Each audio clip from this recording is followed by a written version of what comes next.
Everyone, good morning. So, dito Nora, no? So, may nagpagawa sa akin ng costume na ganito, crop top. Ayan.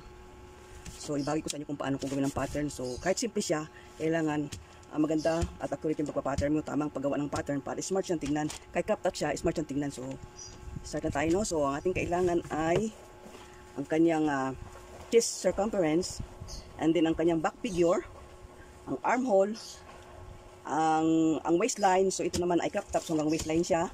Ang bicep niya, dahil doon kukunin natin ang manggas, and then ang shoulder niya. So ayan. So ang gagawin natin ngayon, gawa tayo ng ganito, sukat pababa at sukat palapad at haba, no? So itong palapad, ito ay chest divided by 2. Chest, yung kabuang sukat ng chest, divide 2 plus 3. Ngayon ito, kay alanganin ang sukat niya, ang ginawa ko ay nag-plus pa ulit pa ako ng 2. Then ang kanyang chest ay alanganin 31. Ang kanyang balikat ay 17. So kailangang alanganin. So tayo dinagdagan ko siya ng sa katawan para hindi siya alanganin ng sukat. So ngayon ito, ang sukat na ito is small sa lalaki. 37. So ayan siya. After makapag-square ka ng ganyan, ay hatiin mo sa gitna. So hatiin natin sa gitna. Ayan.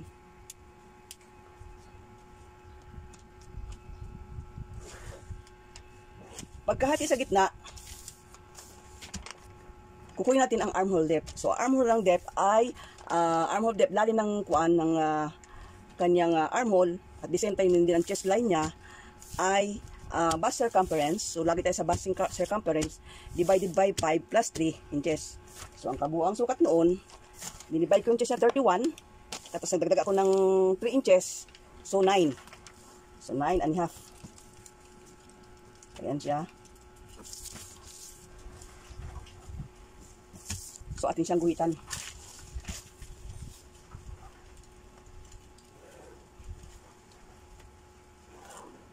So ayan siya. So dito ilagay natin ang armhole depth,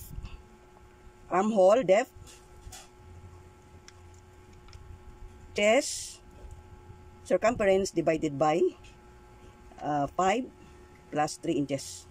So yan yung pagkuha mo nito.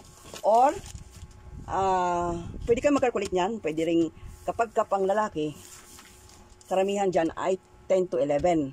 Kapag babae, 9 to 10 ang armhole depth. Kapag dress shirt, no? Ay nito maalangan sukat niya, kaya sa lalaki, kaya ganun ang ginawa ko. So pag tayo din natuto tayo sa pag-calculate, hindi yung kailangan na maganda yung pattern natin. So kailangan magpag-aralan natin kung paano natin mapaganda, no? Maging maayos, maging fitting sa kanyang katawan. So ayan siya. Ngayon, tapos na tayo sa armhole depth. Dito naman tayo ngayon sa kanyang neck opening. Sa neck opening ay chest circumference divided by 12. So 31 yung chest niya. Huwag mo sasama yung nag-plus mo, ha. Basta yung chest niya ay 31. So ayan. So divided by 12 is 2 and 6/8. And then kuha tayo ng 1 inch. Okay, maliit naman ang kanyang sukat, so 1 inch. Pero ang ano niyan, pag malaki talaga ang sukat, halimbawa is medium, large, ganun, hanggang 1 1/4 yan. So yan, gawin natin yan. And then sukatin natin yung kanyang balikat. Ang balikat niyan ay 17, so 8 and a half, no? 8 and a half. Ayan siya. Baba tayo ng 3/4. And then click natin yung highest point na yun dito sa ating ibinabang 3/4. So ayan. And then yan. Ngayon pasok tayo ng half inch dito. Pasok tayo ng half inch. Ayan. So magiging 8 lang siya, no? So 8 and a half, 17. Ayan. So magiging 8 lang siya.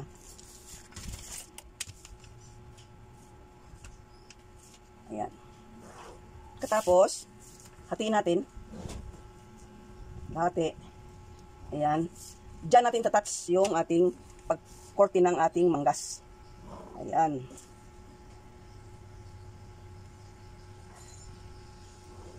So, ayan. Ayan yung kayang armhole. Ngayon, ayan. Dito tayo ngayon sa front. Sa front, chest circumference divided by 12. So, ayan siya. 2 and 6/8. Dito 2 and 6/8 din. Yan. And then, guhit. Yan. Dito tayo. So, ayan yung neck opening niya. So, kalahati ng ating, para makuha natin ang front chest, ay magiging back chest, cross back chest minus half inch. No, so, ang cross back natin ay 8. So, magiging 7.5 lang siya dito. So, 7.5. Yan. 7.5. So, tandaan nyo ha, 7.5. Guhit. Guhit pababa. Mula dyan, baba tayo ng 1.5 inches. And then, dugtong natin yan. Yan. So, yan. Itong taas nasa likod, itong likod nasa taas. Itong harap nasa baba, no, di ba? So, susukatin natin ito kung ilan. Ayan, o. 6 1/4. So, kailangan 6 1/4. Yan, dyan tayo. Ayan, guhitan natin yan. And then, hatiin natin ito. Laging hati, no? Ayan.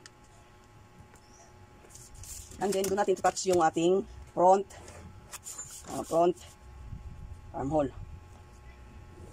So, ayan. Tapos na tayo, no? So, ito, kung gusto nyo naman na itong inyong balikat ay nakasits dito sa harap, babawasan nyo ito ng 1 inch. No, 1 inch ang bawas nyo dito. Yan. Tapos, lupitin nyo, ilagay nyo doon. So, ayan siya. Tapos na tayo, dahil yun ay kung ito ay crop top, dito. Ayan. Baba kayo ng half inch. No? And then, pag ganyan, no? Ayan.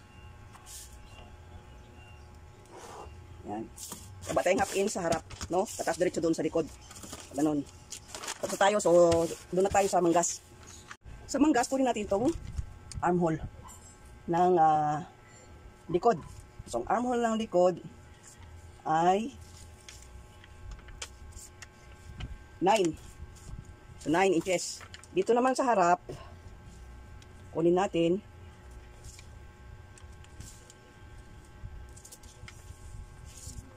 8. So, 8 siya. Ayan. Dito tayo gagawa sa likod. No? So, yan. Ang ating sunod gawin ngayon ay gawa tayo ng katulad din ng yan. Buhit yan. And then, hati.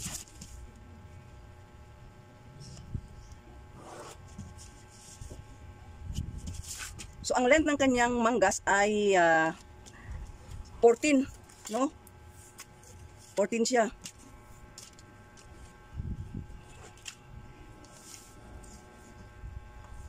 Malaki siya dahil 3/4. So, nandito siya sa 14. Ayan. From that point, so, atin siyang guhitan. Ganyan. Ayan. Ngayon, yung bicep niya ay 10.5. So, mag-add tayo ng 2. So, 12.5. No? So, 12.5, medyo maliit yun. Dahil ang kanyang katawan, nagdagdag tayo. So, maliit yun. So, kailangan mag-adjust tayo. So, ayan. Dahil napakaliit yung bicep niya, ito yung panlalaki, ito ay polo, medyo loose siya. So, ang gagawin natin ay, para makuha natin yung cup niya, cup height niya. So, armhole divided by 4 plus 1. So, ang armhole niya ay 17. So, ayan, 17. 17. So, 4 1/4 ang agkapat na bahagi. So, magdagdag tayo ng 1 inch. Kapag divide sa 4, 1 inch. Magdagdag tayo ng 1 inch. So, 5 1/4. So, magguhit tayo ng 5 1/4. Ito yung kanyang bicep line. Ayan.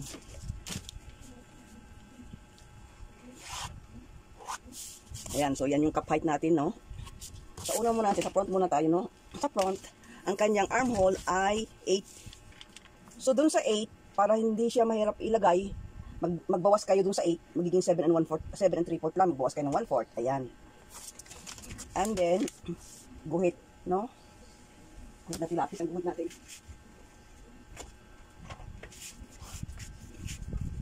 Ayan, guhit, lapis. Ayan. Tapos dito rin, sa back niya ay 9. So, 9, magiging 8 3/4, magbawas tayo ng 1/4 para hindi siya mahirap ilagay. Hindi masyado, ang is niya ay malaki. So, ayan siya. Ayan. Ngayon, after maghuhitan natin yan, armhole divided by 8. Yun yung kwandihan. So, ang armhole niya divided by 8. Ayan. So, magiging 2. Ayan. So, ayan siya eh. Armhole. So, 17 ang armhole niya. 1. So, ang kanyang armhole ay 2 and 1/8. So, yung sa 2 and 1/8 na yan, ilagay natin dito. 2 and 1/8. Diyan. Maglagay tanda dyan. Andin dito, hatiin natin yung 2 and 1/8. Ayan siya. Dito na. So, ibig sabihin yan, armhole divided by 8. Ito yan. Ito armhole divided by 16. So, guhit ulit tayo. Yan. Yan ang pinaka-guide natin.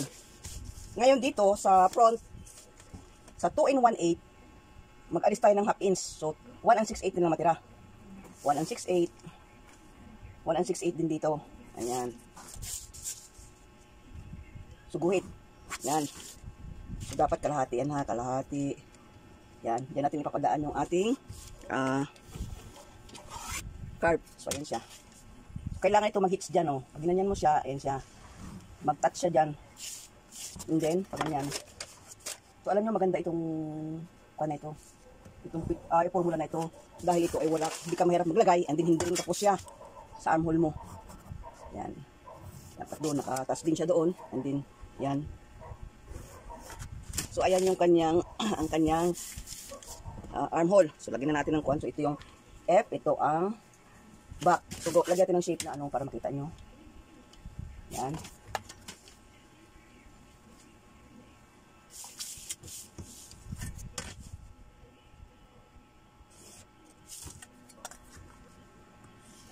Yan.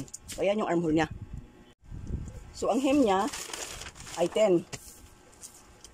So, gagawin natin 10 and 1/4 or 5 and a half. Yan. 11. Ayan siya. And then, saka na natin siya guhitan.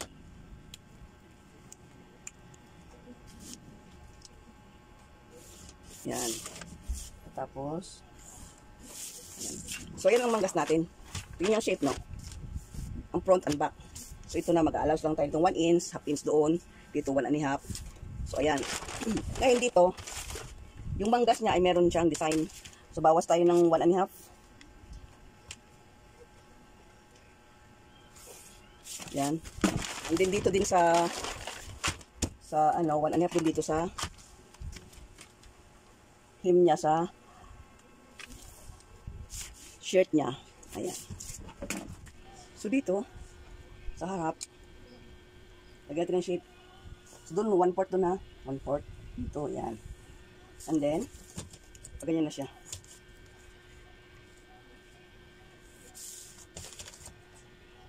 So, ayan yung shape niya. No? Ayan ang shape niya. Or pwede rin naman yung, ganyan siya. Yan.